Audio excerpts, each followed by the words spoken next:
Hello everyone, good morning. কেমন আছো সবাই? আশা করছি সবাই খুব ভালো আছো, সুস্থ আছো। আর আমরা কিন্তু বেশ ভালো আছি। তো নতুন একটা দিন, নতুন একটা সকাল, তোমাদের সবাইকে নতুন ভিডিওতে অনেক অনেক অনেক ভালোবাসা জানাচ্ছি। গলাটা একটু ভাঙা ভাঙা দেখতে পাচ্ছ, মানে বুঝতে পারছো হয়তো।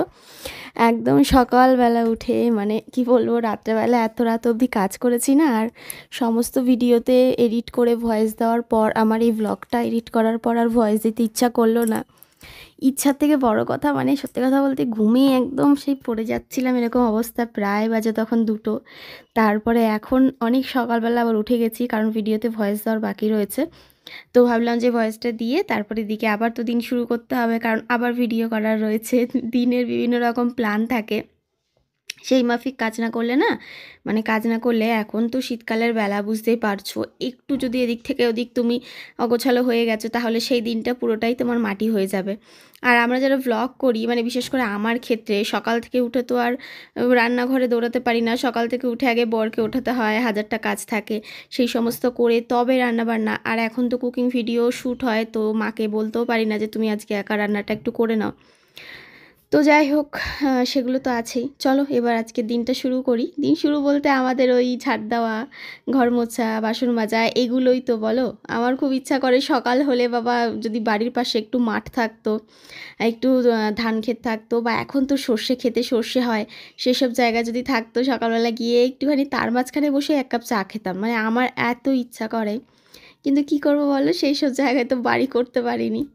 যাই হোক, এদিকে ঘরগুলোকে সুন্দর করে তোমার ঝাড় দিয়ে নিচ্ছি এবার। আর ঝাড় দিয়ে নেওয়ার পর তারপরে বরকে উঠিয়ে দেবো তাড়াতাড়ি করে। তো উঠিয়ে দিয়ে ওকে স্নান দান করিয়ে তারপরে দিকে রান্নার যোগাযন্ত্র রয়েছে। দেখা যাক আজকে ভিডিও করি কি করি না, সেটা তোমাদের পরে বলবো।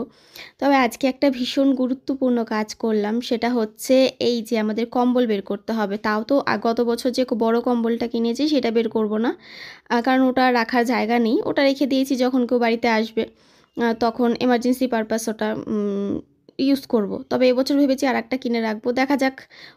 হ্যাঁ, যেটা আর একটা কিনবো সেটা ইউজ করার জন্য, একটু ছোটোখাটোর মধ্যে কিনবো, অতটা ভারী নয়। যেটা কিনেছিলাম গত বছর সেটা প্রচণ্ড ভারী, আর সেই মানে অনেক বড়। তো এদিকে এই কম্বলটা বের করছি আমি। এদিকে দেখো 2টো বালিশও রেখে দিয়েছিলাম। এত বালিশ আমাদের লাগে না, তো বালিশও রেখে দিয়েছি। আমাদের কিছু বাসন কোসন এর মধ্যেও রয়েছে, কারণ সমস্ত কিছু রাখার তো একটা জায়গা দরকার। তো আমি কিছু কিছু বাসন এখান থেকে বের করছি। আর সব লাগবে না যদিও, এই যে ঠাকুরের যে পুজোর বাসনগুলো, সেগুলো আমার লেগে যাবে ঠাকুর পুজোতে। হ্যাঁ, রান্নাঘরে রেখে দেবো একটা জায়গায় সুন্দর করে গুছিয়ে, তাহলে ঠাকুরকে কোনো কিছু স্পেশাল কিছু রান্নাবান্না করে সুন্দর করে সাজিয়ে দিতে পারবো। এই তো কম্বল বের করে ফেললাম। আর উজ্জ্বলে তো ওই কমফোর্টার, ও ওটাই বেশি মানে কমফোর্ট ফিল করে। কমফোর্টারে কমফোর্ট ফিল করে, তো ওর জন্য ওটাই বের করে নিলাম। তারপরে খাটটা আটকাতে গিয়ে আমার যে কী কষ্ট হয়েছে। তোমার আমাদের খাটগুলো না সবই ঠিকঠাক আছে, কাঠ এত সুন্দর কাঠ, মানে এগুলো আর মনে হয় না জীবনে নষ্ট হবে। এই খাট জাগাতে গেলে বা সরাতে টরাতে গেলে 3-4জন মানুষের দরকার, তাও হয় না। তো কিন্তু ওই যে হাইড্রোলিক যেটা, ওটা এখনও পর্যন্ত বসানো হয়নি। তো 2টো ঘরেরই একসাথে বসানো হবে। দেখা যাক সেই মানে শুভ দিন কবে আসে আমাদের জীবনে। আর এবার এই বিছানাটা ঝেড়ে নিলাম। বিছানাটা ঝেড়ে নিয়ে এবার ঘরদোরগুলো সুন্দর করে ঝেড়ে নেব। আর বর অলরেডি চলে গেছে বাথরুমে, ও স্নান দান করছে। ততক্ষণে আমাকে একটু রেস্ট দিয়েছে, এখন জল খাচ্ছে। তো আমাকে বললো যতদূর পারো ঘরদোরগুলো ঝাড় দিয়ে নাও। তো আমি সেই কাজটাই করছি। ওই যে বললাম, সময়ের প্রচণ্ড দাম, বিশেষ করে শীতকালে। এই সময় যদি টাইম মেনে কাজ না করো, তাহলে সব কাজেরই গন্ডগোল হয়ে যায়।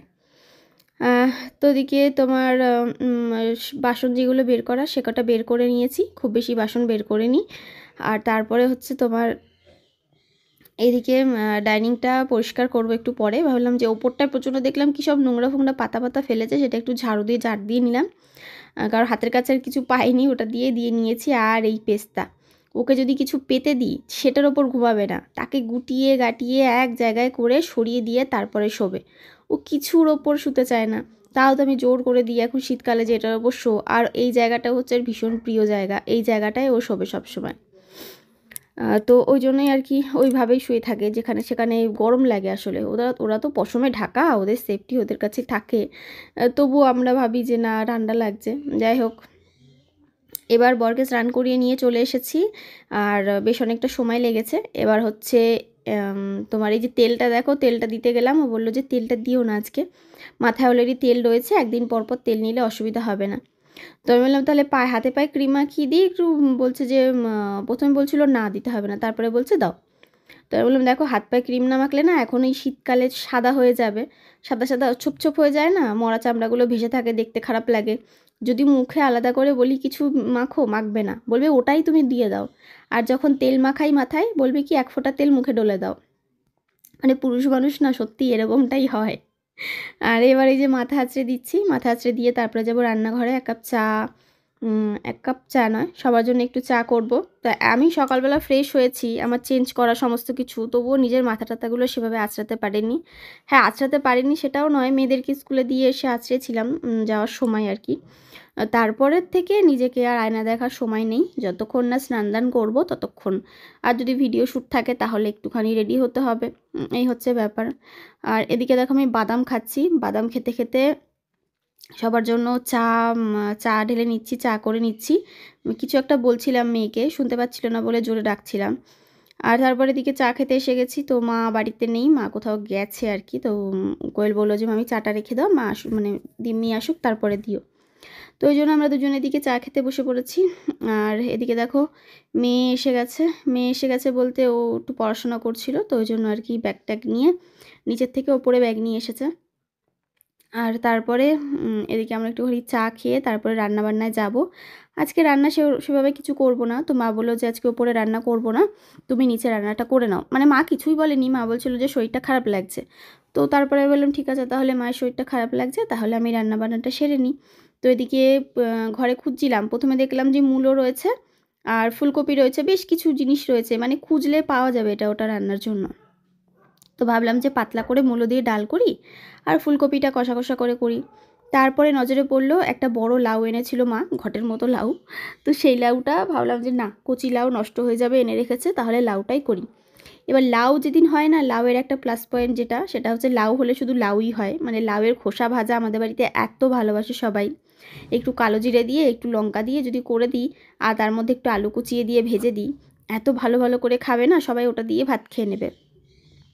আর আজকে লাউটাও খুব ভালো হয়েছিল। তো এই রান্নাবান্না, আর আমরা এই 3-4 জন মানুষ, নিরামিষ রান্না, কোনো সমস্যা নেই, এটাই বেশ ভালো লাগে খেতে। তবে আজকে দিদিভাইরা এসেছিলো, মানে পার্থিবরা এসে গেছিলো। তো তখনই মনে হচ্ছিলো যে না, তাহলে যদি আগের থেকে বলে আসতো অন্য কিছু রান্না করা যেত। আর যাই হোক না কেন, তো মানে পনির টনির এনে রান্না করা যেত, বা সয়াবিন বা কিছু তো রান্না করতাম, বা ওটাই ডাল আর ফুলকপিটাই হয়তো রান্না করতাম। তো তারপরে ওই মা বলল যে যা রান্না করেছে তাই খেয়ে যা, আর কি করা যাবে বলো।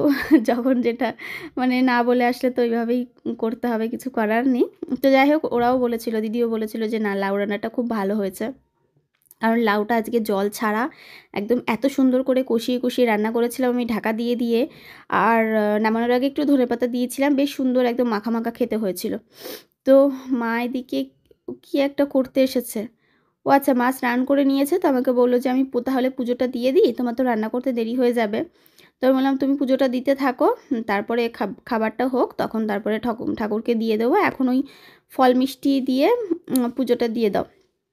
তো আজকে ছিল দিনটা তোমার বৃহস্পতিবার, আজকে হচ্ছে বৃহস্পতিবারের ব্লগ তোমরা কিন্তু দেখতে পাচ্ছ, কারণ অলরেডি মাঝখানে একদিন ছুটি হয়ে গেছিলো, তো সেই ব্লগটা আমার এক্সট্রা থেকে গেছিলো। তো তারপরে এরপরে যখন আবার একটা এক্সট্রা ছুটি হয়ে যাবে, মানে ভ্লগ দেবো, তবে ভ্লগ করব না সেদিন, সেই দিনটা হয়তো তারপর দিন থেকে ম্যানেজ হয়ে যাবে। আর এদিকে যে ঘরদোরগুলো ভালো করে মুছে নিচ্ছি রান্না চাপিয়ে দিয়ে, কারণ ঘরের কাজগুলো তো রয়েছে, ঘর ঝাড় দিয়েছি যদিও, তারপরেও আর দিনের মধ্যে তো আমাকে মোটামুটি প্রচুর টাইম ঘর ঝাড় দিতে হয়। তো নোংরা হয়, পেস্তা থাকে, যে কারণে না হলে হয়তো সকালে বিকেলে দুবার ঝাড় দিলেই হয়ে যেত। মানে আমাকে সকালেই উঠে ঝাড় দিতে হয়, তারপরে ঘর মুছে নিই, তারপরে ঘর মুছে ঘর যখন শুকিয়ে যায় স্নান করতে যাব তার আগে একবার ঝাড় দিয়ে চলে যাই, তাহলে অসুবিধা হয় না। আর রাত্রেবেলা সন্ধ্যাবেলার দিকে একবার ঝাড় দিই। ওই ধরো সন্ধ্যাবেলা সবাই একটু বিকেলবেলা শুলো, রেস্ট নিল, তারপরে ওই কম্বল টম্বল অগোছালো হলো, তখন আবার সমস্ত কিছু গুছিয়ে বিছানা টিছানা ঝেড়ে তখন আর একবার ঝাড় দিই। আর এইদিকে দেখো তোমার ঘর মোছা হয়ে গেছে, তো বালতিটা রেখে হাতটা ধুয়ে তারপর এদিকে ফ্রিজে দেখলাম ধনেপাতা আছে কিনা। ও মা, দেখছি ফ্রিজে একটু ধনেপাতা এনে রেখেছিলাম অনেক দিন আগে, তবে সেটা না পচে গেছে। তারপরে ভাবলাম যে অসুবিধা নেই, আমার ছাদ বাগানেই এরকম ধনেপাতার গাছ রয়েছে সুন্দর, তাহলে চলেই যাই। তারপরে ছাদ বাগান থেকে খানিকটা চট করে গিয়ে ধনেপাতা তুলে ধুয়ে নিলাম। আর এবার একদম কুচি কুচি করে দিচ্ছি। এগুলো না একটু ভালো করে কেটে দিতে হয়, কারণ বড় বড় ওই ডাঁটা রয়েছে এর মধ্যে। তো ডাঁটাগুলো গলে যায় যদিও, তারপরেও কেমন একটা দেখতে লাগে, মানে দেখতে খারাপ লাগে। তো দেখো লাউয়ের তরকারিটা হয়ে গেছে। আর তোমার ওই যে কি বলে, একটুখানি জিরে, একটুখানি অল্প একটু রাঁধুনি ফোড়ন দিয়ে করে দিয়েছিলাম। আর তরকারিটা আবার নামিয়ে নেব। আর ওদিকে একটু ধনেপাতা অর্ধেকটা রেখে দিয়েছি, মানে অল্প একটু রেখে দিয়েছি। তো ওইটা কি করব বলো তো, ওটা হচ্ছে তোমার ওই যে ভাজাটা করব, ভাজাটার মধ্যে দেবো। তো ভাত হয়ে গেছে ওদিকে, আর এদিকে লাউয়ের তরকারিটাও হয়ে গেছে। এরকম গরম গরম ধোয়া ওঠা জিনিস দেখলে না শীতকালে কি ভালো লাগে বলো। মনে হয় যেন সেই তখনই গিয়ে তার মানে ভাত মাখিয়ে ভাত খেতে বসে পড়ি। আর এবার রান্না করতে করতে ওই রান্নাটাও মানে চাপাবো, তার আগে এদিকে দেখো তার মধ্যে আমি একটা কাজ করছি, সেটা হচ্ছে এই নুনের আর এই হলুদের দুটো কৌটো মানে পাশ থেকে পড়ে পড়ে গেছে। আর মা আগেরবার হলুদ ঢেলেছিল, পুরো হলুদ একাকার হয়ে গেছে কৌটোর মধ্যে। আর এমনি আমরাও রান্নাবান্না করি, নেওয়া হয় বারবার এদিক ওদিক থেকে পড়ে। তো ভাবলাম যে তাহলে একটু মুছে নিই সাইডটা। আর তারপর এদিকে নুনের কৌটোয় নুন ঢেলে নিচ্ছি। হ্যাঁ, মানে অপেক্ষা করছিলাম কতক্ষণে এটা ফুরাবে, ভেবেছিলাম ভালোভাবেই ধুয়ে নেব। তারপরে ভাবলাম যে না, আজকে আর ধোয়ার সময় হবে না, ধুতে গেলে তাহলে এগুলো ঢালবো কোথায়, এখন রান্নার জন্য লাগবে। তো ওই জন্য এরকম করেই ভালো করে মুছে নিলাম, অসুবিধার কিছু হবে না। কড়াই বসিয়ে দিয়েছিলাম, কড়াই গরম হয়ে গেছে। আর এদিকে কালো জিরে শুকনো লঙ্কা ফোড়নে দিয়ে দিয়েছিলাম। এবার এই যে ভাজাটা, মানে ওই লাউ কুচি করে রেখেছিলাম খোসাটা আর আলুটা, কি বলতো, যখন এরকমভাবে খোসা টোসা ভাজা হয় না, মাঝে মাঝে আমি আলুর খোসা ছাড়াই না, খোসা সমেতে দিয়ে দিই, খেতে বেশ ভালোই লাগে, খুব একটা খারাপ লাগে না। তো আজকে দুটো আলু ছাড়িয়েছিলাম, 4টে আলু দিয়েছিলাম, ছোটো বড় ছোটো ছোটো আলু ছিল আর কি। তো দুটো আলুর খোসা ছাড়িয়ে দিয়েছিলাম, দুটো আর ছাড়াইনি, সময়ের অভাবে, কড়াই গরম হয়ে গেছিলো। আর এদিকে একটা কাজ করব আমি, ওই জন্য আসলাম। মানে আমি রান্না করতে করতে দেখেছি আমি কিন্তু রান্নাঘরে দাঁড়িয়ে থাকি না, আমার হাজারটা কাজ হয়ে যায়। তো রান্না চাপিয়ে দিয়ে এদিকে আবার চলে আসলাম এই টেবিলটা ঠিক করব বলে।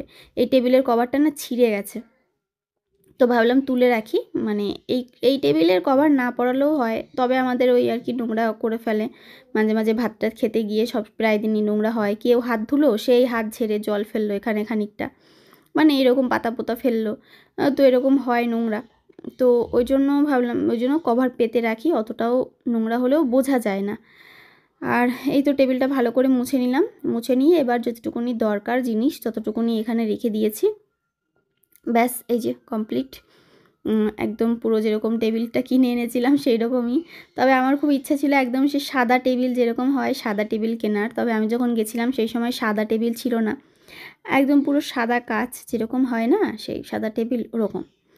তবে সেরকম পাইনি, এরকম পেয়েছিলাম, এটা ঘরের সাথে ম্যাচিং করছিল বলে পরে এটাই আনা হলো, কারণ আমি জানতাম পরে হয়তো আর যাওয়া হবে না, আর আনাও হবে না।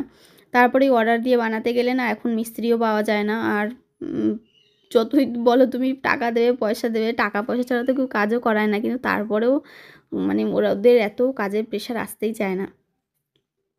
তারপরে দেখো এই বেসিনটা ভালো করে একটুখানি পরিষ্কার করে নিলাম, সুন্দর করে ডলে ডলে পরিষ্কার করে নিলাম। আর তারপরে হচ্ছে এদিকে তোমার এই জানলাটাকে একটু ভালো করে মুছে নিচ্ছি। তো আমার এই ফোনটায় না এডিটিংয়ের একটু সমস্যা হচ্ছে, মানে আমি অর্ধেক এডিট করে না সেটা এত ফাস্ট ফরওয়ার্ড হয়ে যাচ্ছে, মাঝে মাঝে থেমে থেমে যাচ্ছে, আমি দেখতে পারছি না, বুঝতে পারছি না যে আদৌ ভিডিওটা হচ্ছে কি না, যে ওই নতুন ফোন যেটা কেনা হলো সেটাতে।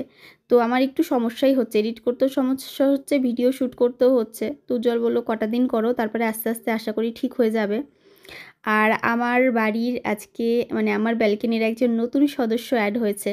দেখো এরা এই এই যে সুন্দর, যারা গাছ ভালোবাসে তারা কিন্তু এদেরকে নিজের বাড়ির সদস্য বলেই মনে করে, কারণ তাদের যত্ন, তাদের প্রতি ভালোবাসা, এগুলো যারা না দেখাতে পারে তারা কিন্তু গাছ করতে পারে না। তো এই যে বাই কালারের ফুল গাছটা বোগেনভেলিয়া আমার অনেক দিনের ইচ্ছা ছিল, তো ফাইনালি এটা আমি নিয়ে এসেছি, আমার ব্যালকনিতে রাখার আপাতত ইচ্ছা আছে। আর এই দেখো ফুলটা না ঝরে গেছে, এটা বাই কালারের হয়েছে, দুটো মিক্স করা, মানে 3 রকমের ফুল ফুটবে। একটা হচ্ছে তোমার ওই সাদা, একটা হচ্ছে পিঙ্ক কালার, আর একটা সাদা আর পিঙ্ক, দুটো কালার একসাথে মিশিয়ে ফুটবে, এইরকমভাবে কিন্তু ফুটবে। তো দেখো কালারটা কি সুন্দর লাগছে, পিঙ্ক নয়, এটা ওই একটু ডার্ক ডিপ কালার, রানি কালার। তো তো ভীষণ ভালো লাগছে। আর এর পাতাগুলোর কালারগুলো বেশ দেখতে সুন্দর, অন্যরকম। আমার ছাদের কালারের ফুলগুলো আবার একটু ডিপ কালার, এই কালারটা একটু হালকা। তো দেখো এই যে বাইরে দিয়ে দিয়েছি, এটা ব্যালকনি দিয়ে বেশ যখন একটু বড় হবে ঝুলে ঝুলে পড়বে, দেখতে কি ভালো লাগবে। তো ওই জন্য আর কি এইভাবে দিয়েছি এটাকে। কেমন লাগছে জানিও। তবে গাছটা বেশ রেডি গাছ, একদম বড় সড়ো সুন্দর গাছ, অনেকগুলো ডাল আছে, ফুলও হয়ে রয়েছে। তো সেইভাবেই আর কি গাছটাকে কিনে এনেছি। আর তারাও দেখাচ্ছি বাই কালারের যেটা হয়, মানে দুটো কালার মিক্স করে, সেই কালারের ফুলটা কেমন হয় যদি আমার হাতের কাছে থাকে দেখাচ্ছি। কারণ ওটা এই দেখো, এইটা যখন দুটো কালার একসাথে হবে তখন কিন্তু এই দেখো নিচের দিকে সাদা আর ওপর দিকে রানী কালার, দেখতে কি ভালো লাগছে না বলো? তো এইরকম হবে কিন্তু। তারপরে গাছে সমস্ত গাছে জল টল দিলাম। আর বাইরে দেখতে পাচ্ছ কীরকম কুয়াশা কুয়াশা পড়েছে, মানে কি অবস্থা। আমি না এই ঘরের জানলা সব সময় বন্ধ করে রাখছি, মানে ছোট ঘরের জানলা। আর উজ্জ্বল তো ওর ঘরের জানলা খুলছেই না, মানে ও তো খুলবে না সেটা তো জানা কথাই। তবে এবছর আমাকেও জানলা দরজা সব বন্ধ করে রাখতে হচ্ছে যখন আমি এই ঘরের মধ্যে কাজবাজ করছি। সেই মুহূর্তের ব্যালকনির দরজাও বন্ধ করে রাখছি। আর ব্যালকনির জানলাগুলো বন্ধ করতে পারবো না, কারণ এখানে তো আমার সমস্ত সম্পত্তি রয়েছে, কোটি টাকার সম্পত্তি, আমার সমস্ত গাছের দলেরা, তাদেরকে আমি কোথায় রাখবো বলো তো? কি কোথাও রাখার জায়গা নেই। ওই জন্য এই ঘরের জানলাগুলো বন্ধ করে দিই এই পাশ থেকে, আর ব্যালকনির দরজাটাও বন্ধ করে দিই। তাহলে কি হলো, পুরোটা একদম সেফ থাকবে, বন্ধ থাকবে, হাওয়াও ঢুকবে না, কারো কোনো অসুবিধাও হবে না সেই মুহূর্তে। এখন ছাদে এসেছি সবাই মিলে। কি করব বলে দাও, কি করব? মাখা করব। কি মাখা? ব্যাং মাখা? জানি না। ও জানে না আমরা কি মাখা করবো। এই দেখো ছাদে এসে বসেছি, সূর্যটা ওদিক থেকে অস্ত যাচ্ছে, দাঁড়াও দেখাই। ও দেখো, এই কি ভাল লাগছে দেখতে, পুরো কমলা লেবুর মতো গোল হয়ে রয়েছে। আমরা আজকে ছাদে বসে করব একটা মাখামুখি ভিডিও, তাই এই হচ্ছে ব্যাপার। রান্না তো তাড়াহুড়োতে আজকে করে নিয়েছি, রান্নার ভিডিও শ্যুট হয়নি, তো ভাবলাম যে এটাই করে নিই। মাকে বললাম চলো ছাদে সব কিছু আছে, নিয়ে টিয়ে গিয়ে কিছু একটা মাখামুখি করি, তো ওই জন্য আজকে মাখা ভিডিও করব। এই যে আমরা এখানে এসে সবাই বসে পড়েছি, ভালো লাগছে দেখতে। এত ধনেপাতা হয়েছে আমাদের গাছে, এই দেখো, দেখেছো? হ্যাঁ অনেক সুন্দর হয়েছে। এই দেখো পাখি উঠছে, একদল কাক উঠছে। কাক না, হ্যাঁ ওই তো ধনেপাতার ওই কি পড়বো বললে, ওটা করলে হবে।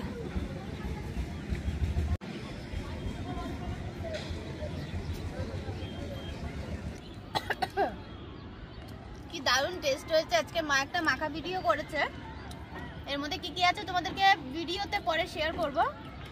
এটা মিক্স, সমস্ত টক টক দিয়ে মিক্সড একটা মাখা, এত ভালো লাগছে খেতে। আর জামরুল পাতায় নিয়ে বসেছি খেতে।